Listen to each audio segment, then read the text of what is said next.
Well, why? Why are they directing the hurricane directly into Tampa and the Sarasota area specifically? Like, that's the question that stands out to many of us. Many people are wondering why Tampa specifically, though. Let's talk about Bill Gates, the man who wants to control the weather and reshape the way that you live. I mean, down to you not eating meat. He wants to take down forests in order to cool the climate.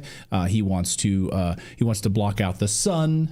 I mean, this is literally what he wants to do. He wants to test vaccines, of course, on unexpected individuals. Like, he loves this stuff right now. And this isn't some conspiracy stuff. This is fact. This is exactly what he's been doing. It's happening right now. And it's connected to something much bigger than just hurricanes and climate solutions. So stick with me here on this. Reshaping the way you live through weather manipulation is what Bill Gates wants to do. So let's start with this. Back in 2009, Bill Gates puts his name on a patent for controlling hurricanes. Yes, you can't make this stuff up. On hurricanes, watch. When you hear the name Bill Gates, you probably think Microsoft founder. But now the billionaire may be known as the hurricane tamer. Gates is listed as one of 13 inventors on a patent filed for hurricane prevention methods. Hurricanes gain strength from condensation driven by warm surface water, which leads to greater wind speeds. Gates and his team plan to use a fleet of ships to cool warm surface water by mixing it with colder water from greater depths. They hope this will sap energy from growing storms, leading to weaker, less devastating hurricanes. The patent, which isn't expected to be approved for another 18 months, was submitted by SHxT LLC, a sub-entity of an Intellectual Ventures and an invention acquisition and development firm. What could go wrong? What could go wrong when Bill Gates becomes a hurricane tamer and does it under the auspices of trying to downsize the level of this? He also wants to minimize the effects of the sun as well. That's another patent we've talked about. He actually has said that. This is not crazy talk from us. Have they never watched Frankenstein? Like, right. If you mess with things that you don't understand, sometimes the results are not good. And it's like, you can't just test this stuff, you know? Well, look at Dubai. Right. I mean, a perfect example in recent memory is earlier this spring in Dubai, right? I mean, they control the weather. The UAE is very open and admitting that they have their weather manipulation program on purpose to cloud seed and rain all through the United Arab Emirates. Massive flooding because they did too much of it. You can't control it in the way that you hope. Even going back to the early days of Project Cirrus and the initial attempts to control the weather, General Electric research labs got out of the business, and they were worried about being sued out of existence because of the devastation that they wrought throughout Georgia by manipulating a hurricane, trying to bring its size down. Instead, they raised it up and pushed it right back into Georgia. I mean, this is well documented. You can look it up if you want to do the research. Go ahead, Philip. Well, David brought up a really good point, and that's your lab setting cannot be the Earth. And since you can't control this in a controlled setting, that's, I can't test whether or not this aerosol I have is incredibly toxic to people by just releasing it into a city and seeing what happens. That's not good science. It's out of control. Yeah. That's a controlled lab environment. But they love testing things on us. I mean, look at what they did with COVID, for crying out loud. Let's use the Earth in order to see how this works out. Let's see what it does to lock down children all over the world. How does that go? Oh, now we know. Let's put masks on everyone around the world. Let's see how that turns out. Well, now we know. It's like Oppenheimer. It's like, hey, we're going to blow this up. We could completely destroy if these ions do this, it could destroy all of humanity. But you know what? We're willing to risk it to be in the lead with nuclear weapons. I love this. I love this super chat from John DeLeo. He says, redacted haters wear masks alone in their cars. Yes, you've seen those people.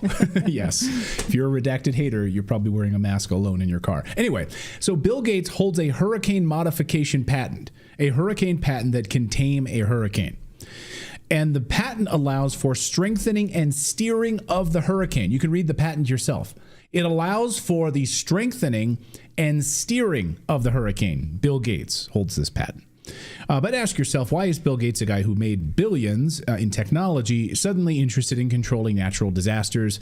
It's not like he's a meteorologist or a climate scientist. So what's the real agenda here? No, he's a thief. He stole shrink wrap software. Yes, from IBM. Yes. Yeah. Yeah. So why do you think this is? Why exactly? What is the motivation for someone like Bill Gates to be involved in this? Well, could it have anything to do with this, as we talked about yesterday? The 15-minute city project. As we reported yesterday, Tampa Bay had been selected as a new 15-minute city. Among other cities, Portland, Oregon, Portland, Maine, there's a list of these 15-minute city projects that are unfolding, and Tampa Bay is set to be one of them. And Bill Gates has a massive investment in Tampa Bay's 15-minute city project, which covers 40 acres of waterfront property. Now, if you haven't heard of 15-minute cities, let me explain. The idea is that everything you need, your job, your grocery store, your entertainment, your education should all be within a 15-minute walk. You don't need to drive a car. Your carbon footprint is too much. You will scan your ID walking along, so we will know all about your movements, your carbon footprint. It will reduce climate change. You won't be driving any kind of fossil fuel car. It all sounds so convenient, right? But here's the thing. This isn't about walkable communities at all. It's all about control, as our friend of the show, Whitney Webb, has so eloquently put it here on our show. And this is exactly what the World Economic Forum wants. You can read all about 15-minute cities right on the World Economic Forum's own website. I encourage you all to go to their website and do it. I won't bore you with it right now. But they actively promote it and they actively want it. They are selling us more automated life, of course, but to what end exactly?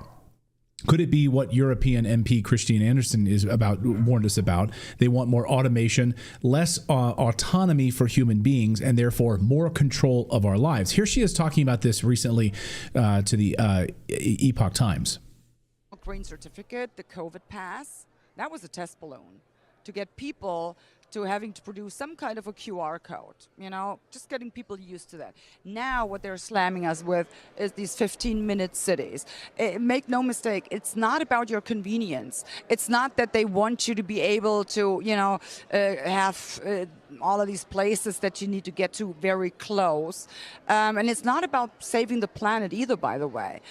The 15-minute cities, they will have to have those before they can lock you down. And that's what we're talking about here. So in Great Britain, some county already passed legislation. They will be able to impose a climate lockdown. That's the next step. That's what we're talking about. So in order to do that, they will have to have these 15-minute cities. The next. So she's a member of Parliament, Christine Anderson, and a hero, by the way. So Tampa is one of these cities on the list for this 15-minute city concept, and Bill Gates investing massively into this. So he's going to both try to control the hurricanes on the front end, holding patents on geoengineering, climate control, the strengthening and steering of hurricanes, while also on the back end investing in Tampa's 15-minute city project. Like, that's a brilliant investment, right? Invest on the front end, make a lot of money on the front end, then make a lot of money on the back end. Once this part of the waterfront area of Tampa gets destroyed, and hey, maybe there's a giant land grab, just like we saw in Maui with the giant land grab. We get to swoop in and put in all new walkable 15-minute city test beds. And by the way, I totally forgot to even mention this, but Hawaii specifically is focused on 15-minute cities. Mm-hmm. And so, again, you could go down a conspiracy rabbit hole if you want, but you wipe away complete communities, you have a government land grab, and then you're going to sort of implement these test pilot projects of 15-minute cities. Like, it sounds crazy. Maybe we're nuts. Let us know your thoughts on this and Bill Gates' ownership of this. Well, a couple things. One, that's the plot of the summer blockbuster Twisters. So if you buy it in fiction, you have to buy it in real life, right? It's not so far-fetched. Number two, my kids in middle school had a school assembly to promote 15-minute cities. So it's being pushed in education as something, the wave of the future. Why is that, do you think? Why do they need to warm kids up to this idea if capitalism is not actually naturally creating it? Just a thought. Yeah, that's a great point. Yeah. Indoctrination, trying to get kids to believe that this is the wave of the future. So my nephew, during this assembly, he leaned over to my son and he's like, I bet your parents have a different view on this. He's like, I can't work this out, but I feel like I'm being fed propaganda. I'm going to have to ask Tia about it. And I was so proud. Yes. And then our son came home and he was like, yeah, something didn't sit right with us. I was like, good. Thank you. Thank you for questioning this stuff. Because they try to, couch it as, it's convenience. It's going to help the environment. It's all good for us just to walk everywhere. You don't need a car. It's all about control at the end of the day. Yeah. Let us know your thoughts on all of that.